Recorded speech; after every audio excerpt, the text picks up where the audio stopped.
Today I wanted to ask you what's on your pedal board. And I'm going to show you what's on my pedal board, and I'm also going to demo the Dragonaut so you can hear what it sounds like. This is a pedal I bought in April of last year, so it's been almost 12 months. We're in March right now, so it's 11 months, almost a whole year. And this is one of the pedals I've not removed from my pedal board. So essentially what I've got to say is, what do you have that's cool? Tell me about it. And if you have questions about any of the pedals that are on my board, I'll tell you what I think about them. And over the last 2 to 3 years, I started building a board, and it was really a situation of, okay, let's order this. I'd throw it on there, and then I'd throw it right off. Throw another one on there, throw it off, throw it on, and then some would stay, some would go, some would stay, some would go. Some of them I think suck, some of them I think are mediocre. I think a lot of pedals are nothing but clones of other pedals. Some cost way too much, some are very affordable. So that's what I wanted to do today. I wanted to ask you guys, what do you have on your pedal board that's really good? Distortions, overdrives, treble boosters, delay pedals.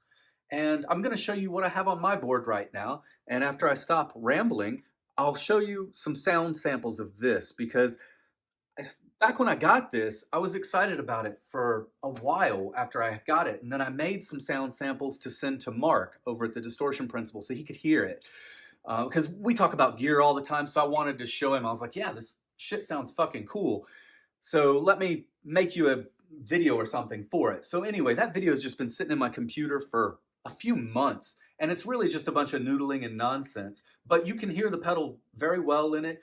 I also turn the volume knob all the way down, all the way back up, so you can hear how it responds to volume knob, as well as, you know, the bridge pickup, the neck pickup, all that type of stuff. And I'm running it in my Laney AOR 30-watt combo. So I'm gonna show you a demo of all of that, but first I want to show you what's on my pedal board, and I'll just give you a quick commentary on what I think about the stuff that's on my board right now. I've bought a lot of pedals over the last 2 or 3 years, and some of them I really like and some of them I don't. The first pedal on my board that I'll talk about just briefly for a second is this ZUUL. I mentioned it in the first gear video I did, and I'll be honest, I don't think I'd be able to use my Laney AOR combo the way I currently use it unless I had this. It does a really, really good job of clamping down on the noise. I run my guitar straight into it. As you can see right here, I'm running right in. And then I run out of the release straight into my HM2. And I made a video about the HM2. You may have saw it. It was maybe the second video I think I did. I don't know. But in that video, I was using it against an iMaster and against my Helix version of the HM2. I think all three are good. I think the iMaster is the most affordable and best affordable option on the market because it's like $45. This was a gift, and that's why I kept this one and I sold my iMaster. And I love this. It's great, and I love the flexibility of it by having, you know, more knobs on it. You can do more with it with your tone. So it's still on my board. We run out of that straight into the dirty tree. I've tried to get rid of the dirty tree and I can't seem to do it. It beats out a lot of other things that I try for my Strandberg 8-string. And that's where it shines. It shines when you're using it with really, really low-tuned instruments, such as an 8-string. If I was only playing 6-string and I was only in the key of E or E flat or even D, I don't think I would ever find this to be a necessary pedal, but I find it very necessary when I'm using my Strandberg 8-string. In fact, when I bought my Strandberg 8-string, I had a hard time EQing it and getting a tone that I liked until I used this. If you don't want to use this, you can get the same sound with an MXR EQ pedal. There's a specific way you can set it and you'll get the exact same result as this. This does have some features that doesn't have. I mean, being able to switch over and use the TC side. And originally, I didn't find much use for the TC until recently. I found that I do like it as well. The next thing on my board is a Bonsai. It's 9 different tube screamers, and I bought it out of curiosity. I wanted to see how different each one of them sounded. And if I played blues, I would say, yeah, they sound different if you're using them on a clean channel. But I don't really play blues. I like metal. I'm a metalhead. I'm playing thrash. I'm playing death metal. And what do metalheads do with their tube screamers? Well, I typically take my volume, or level, and I crank it all the way up. Drive, I usually have on 0, and then I set my tone at 12 o'clock, and then I move it forward until I find the sweet spot. For me, that's usually about right there. It costs $200 and something for this pedal, and you don't need it. If you're a metalhead, you're just trying to tighten up your amp, get that nice frowning face EQ. You know, it tightens everything up. It makes it fucking better. You know what I mean. But my point I'm trying to make about this is you should just buy an SD1. You can get an SD1 for 65 bucks and you can get them used for 45 bucks. So if you're a metalhead and your only intention is to tighten up your amp and play thrash and death metal, I wouldn't waste your money on this. However, if you're just playing blues and things like that and you want the variation, sure, give it a go. I bought it because I wanted to test all of them out and see. The 808 and the TS9, they sound identical. I like the OD1 a lot because it's way brighter. One of the things I wanted was the TS10 because that's what I had back in 1992 when I was in a death metal band. I was in a death metal band called Butchery, and both of us had a TS10, and we had them cranked too. We had the drive all the way up, we had the volume all the way up, and the tone all the way up, because amps back then sucked. They didn't have enough gain, so we were trying to slam them into the fucking ground, so we would have that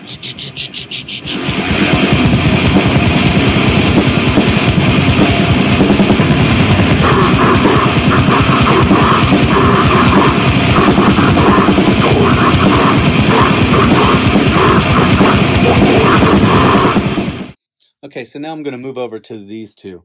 These are both treble boosters, and they both sound very, very similar. They're a little different, though. They have different character, but I use them just like the way people use tube screamers. I use it just to tighten up my amp. They don't sound exactly the same as the tube screamer, but it's the same thing. I mean, I'm just tightening up the amp. I especially like using this with my 8-string. For some reason, it sounds more organic when I use this. The NAGA Viper versus the Skewer, they're definitely different, but you can accomplish the exact same thing with them. On this one, on the Skewer, I usually keep my settings either right here or up to about 12 o'clock right there. And I keep the other two knobs completely down, and that's all you need. You click that on, and it just tightens everything up and brightens the top, and it sounds great. The NAGA Viper is a little bit different. I end up turning all three of the knobs almost all the way up, close. Like those are all just slightly down from being maxed out, which gives me a very similar type of sound as running with the Skewer. You don't need both of them. Hell, you don't even need any of them, to be honest. Any of these three right here, these three pedals will all accomplish the same thing. They do it a little differently, but I like all of them. This one, I actually bought this in a set with the Dreamcoat, and then I had got the Dirty Tree, and I thought, I don't need that anymore. The Dirty Tree is accomplishing what I really needed with the 8-string. So I ended up selling it, and then time went by, and I ended up wanting it back because I missed what it could do. And since I've got it back, I love it. I'm really happy to have this back. And a quick note on treble boosters, if you're using them on your pedal board, you got to make sure where they're at in the signal flow, because buffers will totally fuck them up. If you're right after a buffer or, well, yeah, right after, it'll mess up the signal. So when you're turning it, it doesn't sound right. So my advice with treble boosters is hook them up to your amp outside of your pedal board and hear how they work, then set it into your pedal board and see if you're getting the same result. If you're not, you might be getting hit by a buffer. There's an input buffer on this ZUUL, and if I run into this ZUUL, then run into here, this Skewer sounds horrible. But if I put my HM2 before it, it sounds great, and it fixes it, because there's also a buffer inside the HM2. And I have no idea how this is fixing whatever's happening in the ZUUL, but it totally does, and it makes this usable again. So, and then that leads me to the newest thing that's on my board right now, which is this 1987 pedal. Originally, I was not going to talk about this 1987 pedal. I was just going to put it in the closet with the lipstick, the big hair, all that shit. Then I thought, nah, fuck it. Let's talk about it. I bought it. It's on my board. This is what's called an impulse buy. It's not a good one, to be honest. It looks cool as fuck, though, don't it? I mean, come on. Those green neon colors and the word 1987. Hell, the real reason I bought it was the week before I bought it, I bought this. I bought this ESP LTD Mirage 1987 reissue. And so I was like, fuck it. Let's buy that pedal too. Okay, so let's start with the bad. What's wrong with it? Number one, you have delay in the top and you have distortion right here, so you can turn either one on. But it's all within the same pedal, so you can't put the delay in your effects loop, and that's where you need the delay. Otherwise, your noise gate is going to crush the delay the whole time, meaning you have to turn your noise gate off, which means you're going to have to deal with noise.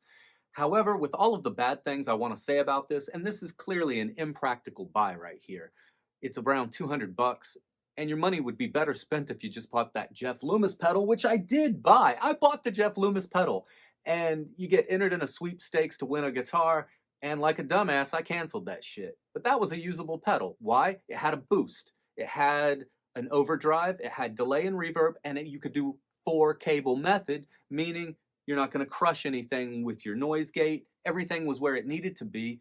It was kind of like a fly rig. And it was only $100 more than this. And instead of keeping the Jeff Loomis pedal, and Jeff Loomis is God, by the way. I don't know if you know this, but Jeff Loomis he's a minor deity. I bought a goddamn Bon Jovi pedal. The fuck is wrong with me? Fuck! Jeff Loomis! You know, I think there's still a few of those available. I wonder if you can still get entered in the guitar thing sweepstakes. I wonder if they've already given that away. Fuck. Oh, the good thing about this thing, because I should probably say something good about it, when I plug it into my clean channel, you're rocking with docking. It does have the tone. This part of my pedal board is hooked directly into the effects loop. All right, so I run right out of my ZUUL, straight into the Boss DM2W Delay. This is the original Bucket Brigade delay that came out in 1980 or 81. The pedal has been cloned probably 1,000 times. It's a classic pedal, and I put it on my board because I was trying to keep everything old school with this old amp that I'm using. One thing I love about this pedal is when I'll set it for these short little trims. Oh, fuck. I don't know what I'm saying sometimes. I'll set it to play fucking black metal tremolo, and it sounds so badass, and it'll sit right behind me, so it just makes me sound a lot better than I fucking am. So I really like this pedal a fuckload. I did not originally think I would like it, though. Originally, I was gonna just buy a digital delay from Line 6 because I love their delays, but I said, nah, fuck it. Let me try the old school original and see what it's like, and I'm not disappointed. It's really fucking good. This is a JHS Haunting Mids. This is my current favorite pedal out of anything I've bought probably in the last year. And the reason I like it so much is I can use it in so many different places and in so many different ways and get so many different sounds. I mean, I can have my stuff set the way I would normally have it set, and I would like my sound. I would think it's great. And then I kick this on and I'll be like, fuck, that's so much better. Like, it just makes everything better. I even have gotten in the habit to where when I'm playing on my Helix, my HX Stomp, I hook this into the effects loop of my Helix all the time because it makes everything in there sound better too. It just doesn't matter what I use it with. It makes it better. So I'm a huge, huge fan of this pedal right here. I don't have to have all of these pedals. This one right here is one that's become one where I'm like, okay, I'm going to have that. And I remember in one video I said, what kind of dumbass would buy 5 pedals of something? Like, people were buying 5 versions of this. And I was just like, man, that's dumb as shit. But I almost want to buy 5 of these. This right here is boosting the mids, and this is a sweep. And you move the sweep back and forth to find the mid that you like. And then you either boost it or cut it. And then this is an overall boost right here. And this is like a Q. Like a Q. It is a Q. Like, you can make your Q really small, or you can make it wider by going to low. I love this pedal. The last thing inside of my effects loop is at the very end. This runs right back to the return of the amp. It's a JHS Little Black box. It's a passive attenuator, and it lets me play at bedroom level with my amp turned up. And this is one of the greatest things I've ever bought. It's a total lifesaver. I actually own more than one of these, and I have them on the back of my effects loops of other amps, so I can play a tube amp cranked up, but play it at a volume that's not going to kill me. I'm going to jump over here to these last 3 pedals. These pedals are also in front of my amp. I only use them on the clean channel, though. The first one here is the Effigy of the Distortion by Airis Effects, and it's essentially supposed to be a copy of an Ampeg VH140C, which is the amp that Suffocation used to use. I don't know if they still use it, because I saw a video where Terrence was talking about using PVs on tour, and on that video where he was talking about his setup, he mentioned that he was using a Maxon OD9 in front of the PV, and he also said he was using a DiMarzio Super Distortion in the bridge, and he also said that the strings he was using were a 10, 13, 17, 26, 46, and 56, tuned to C sharp. So that's from Terrence, said that in a video recently about his gear. He didn't mention even using the Ampeg anymore, even though it's very known that he used it on the old album. This pedal is fucking great. It's a great distortion pedal. I like it a lot. I also love it when I turn this pedal on and then I kick the Haunting Mids on, or you can boost it with the Tube Screamer and tighten it up even more. So there's 3 different ways I like to use it. My favorite settings on it currently is I set the gain anywhere from, say, 12 o'clock all the way over to here. What is that, 3 o'clock? And then I usually set this high, not all the way up, but close to being all the way up. And the volume, obviously, you can set that anywhere you need it. And I scoop the mids just a tiny, tiny amount. Not a lot. See, here's 12 o'clock. I just turn it back just a little. But then I boost the mids with the Haunting Mids, and it sounds really damn good. But if I leave the Haunting Mids off, and if I leave the Tube Screamer off, it gives me a sound that reminds me of a more sloppy, old-school death metal sound. It is similar to Suffocation. I'm not going to say it's nailing the sound perfectly, but it's really good, and I like it quite a bit. However, this pedal here and this 1987 pedal are new to my board, so I might change my attitude in a few months about both of them and just throw them off. But at the moment, I don't think I will, because this is the first distortion pedal that I've actually really liked a lot. Because I usually just use distortion in my amp, the gain, overdrive, and I boost it and tighten it up with various gains. But this pedal right here has made me change that attitude about, man, distortion pedals can be really good. All right, finally we'll get to the end of the pedal board here. And these 2 pedals are by Demonic Machines. The first one here, they call it the $50 fuzz because it's $50, which is super economical. It's got a metal casing, top-mounted jacks, and just a single knob. But it sounds really good, especially when you hook up low output pickups. Like if you hit it with something that's, metaled already, it's gonna send it straight into its hardest, fuzz. It almost becomes distortion. But if you use like a lower output pickup or PAFs, things like that sound really, really good on it. So far, my favorite guitar to plug into this is my Tony Iommi Monkey guitar because it has P90s and it responds really well with this fuzz pedal. And then the whole reason I made this video or was putting it together was just to show off the Dragonaut. As I mentioned before, I bought this almost 12 months ago. It's still on my board. I bought these around the exact same time. I can't remember if I bought the Dragonaut first and then bought the Fuzz or not, but I remember being really impressed with this company because they were a small little company. Their products I thought were affordable. They had some stuff on their site that, in my opinion, cost too much. So I wrote them and asked them about that, and they were really cool. They wrote me back and they said, hey, this is the reason this cost this, and this is the reason this cost what it cost. And they were just really friendly and helpful when I dealt with them. Also, after I had mentioned that some of the pedals I thought were really expensive, shortly after they came out with what they call their economy line. So now they have other pedals that are like this $50 fuzz that are much more affordable. And all their pedals are handmade, so it's cool. And usually I don't really give a shit about boutique makers. I don't.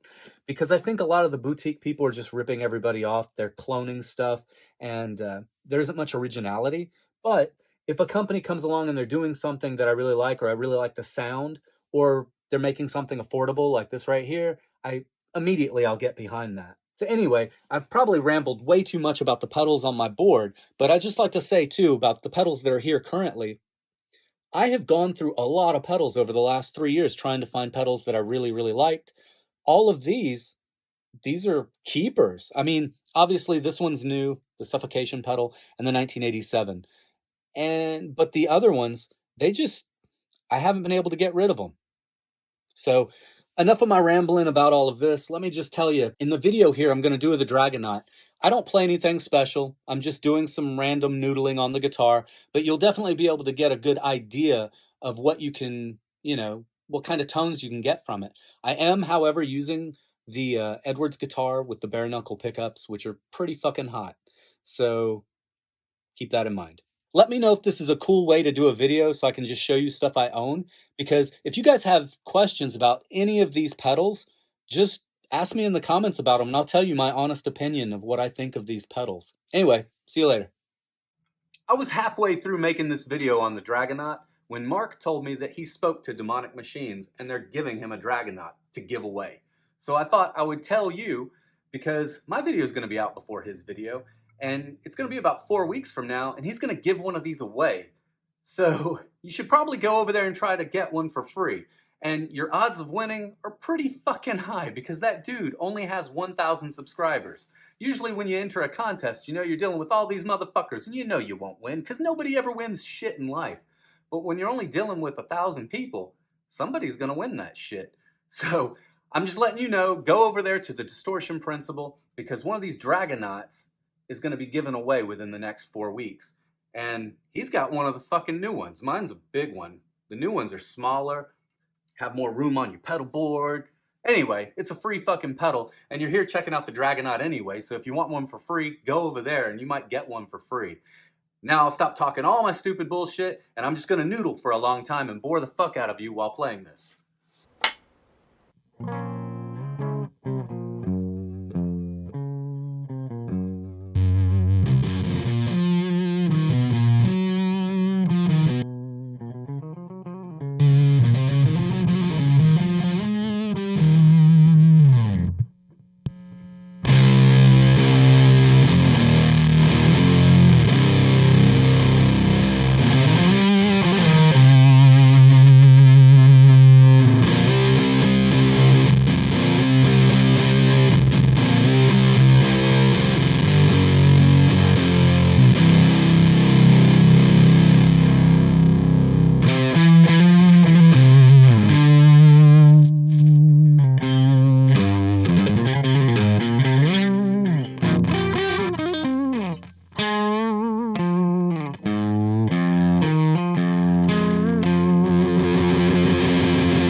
turn the sweeping mids back on. No, the haunting mids, yeah.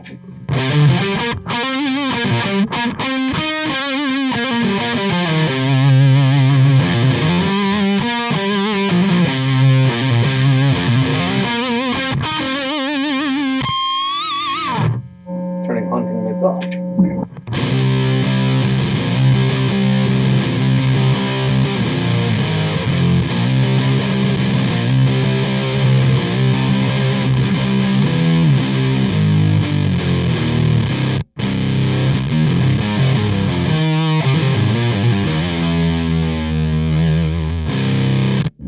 That's the Dragonaut pedal stacked. That's without the stack.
Turn the haunting mids on.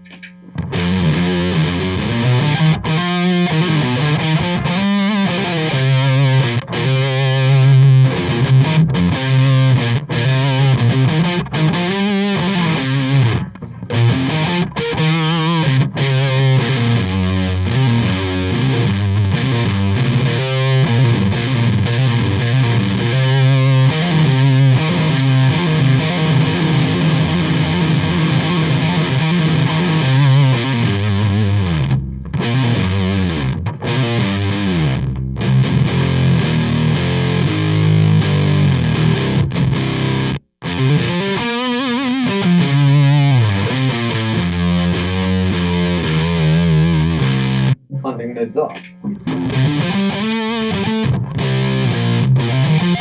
Haunting mids on. Down. Off. On.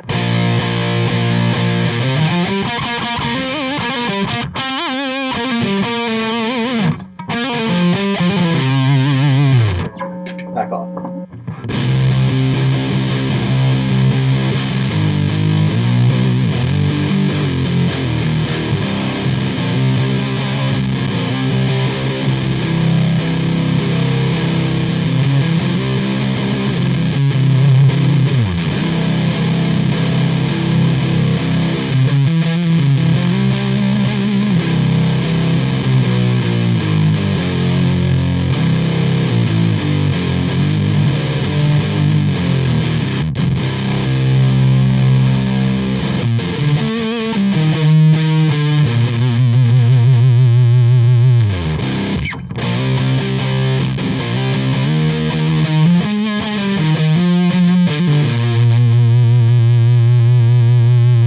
Pedal completely off.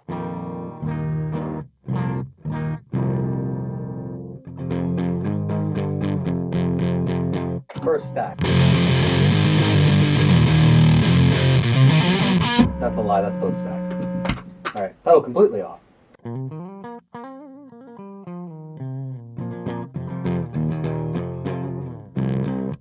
First stack.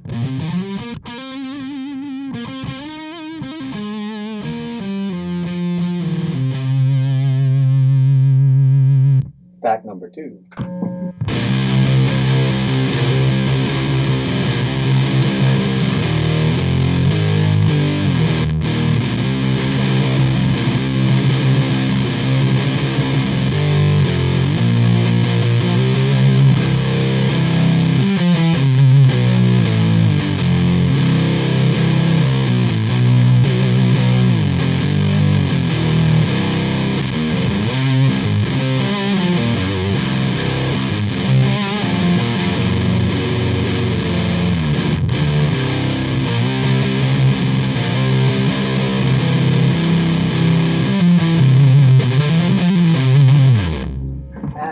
Haunting Mids to it, just a little bit of mid.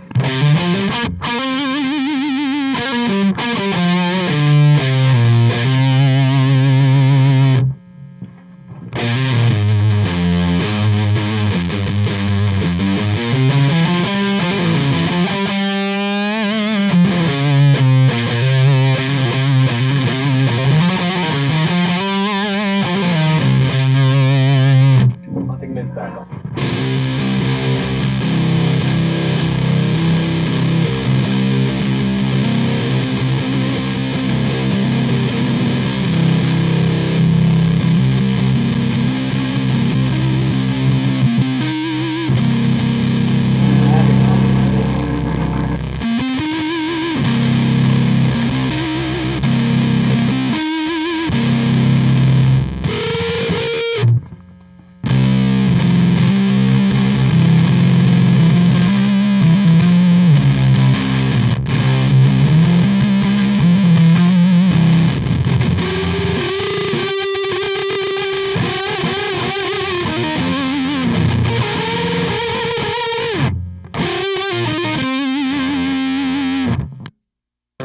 ZUUL catching the fucking noise. Haunting Mids back off.